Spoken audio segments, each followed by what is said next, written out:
Well, after 4 decades as a beacon of culture in Portland, the nonprofit Literary Arts has a new home. Yeah, so the organization supporting readers and writers from all walks of life, soon opening its doors to a new literary center. So joining us now to tell us more about their mission and this new space, Executive Director Andrew Proctor. Good morning. Appreciate the time. Good morning. Thanks for having me. Yeah, congratulations. Thank you. Yeah, it's been a long project, but we're really excited about Saturday. What are you excited about with this new building? What's going to be new and different about it that you weren't getting before? Well, it's a great resource for the community. So we went from 4,000 square feet to 14,000 square feet in a single move.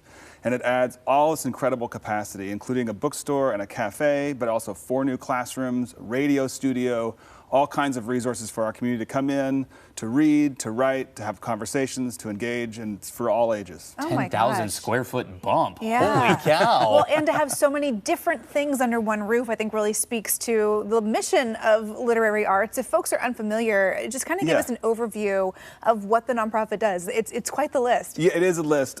So we run Portland Arts and Lectures, the largest literary lecture series in the country at the Arlene Schnitzer Concert Hall, which goes on all year long. The Portland Book Festival, which is the largest book festival of its kind in the Pacific Northwest for readers and writers of all ages. So we say that kids, toddlers to 99 years old are our attendees.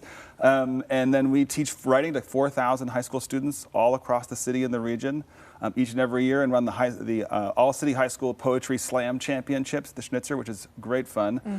And we also support the writing community. So, you know, it's really important that Oregon has its own great stock of writers. We have a long tradition in Oregon of having incredible writers, and so we support them with fellowships, keep them writing, keeping them working, and also provide awards for them. Yeah. So in all of that in mind, why was it so important to have a new space that really brings the public in, that welcomes people in? It's an incredible kind of space for folks who don't know us yet to come in and have a look at some books and to shop for some books and also to get to know the larger mission. I mean, I think a lot of us feel like we've got a lot of stories to tell. I'm sure you have a lot of great stories from your life to tell.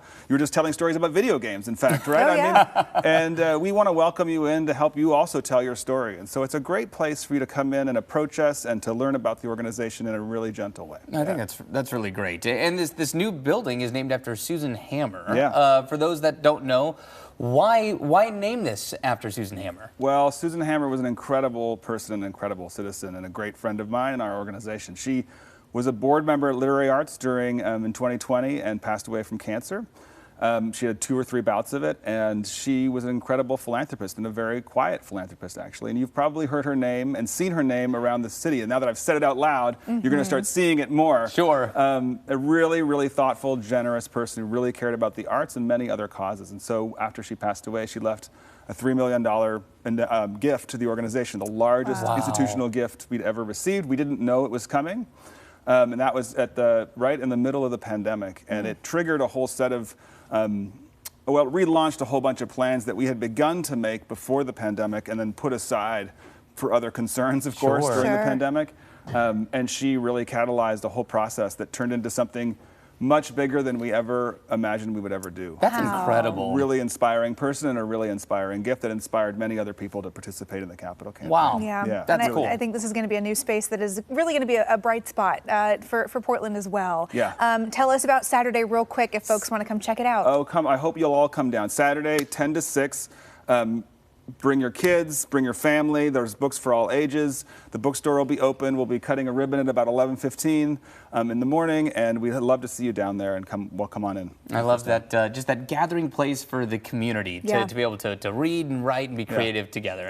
That's fantastic. Andrew, appreciate the time. And again, congratulations on opening the new facility. That's fantastic. We're really excited. Thanks for having me. You should be. And again, the new center opens to the public on December 7th. To learn more about their programs and mission, go to literary-arts.org.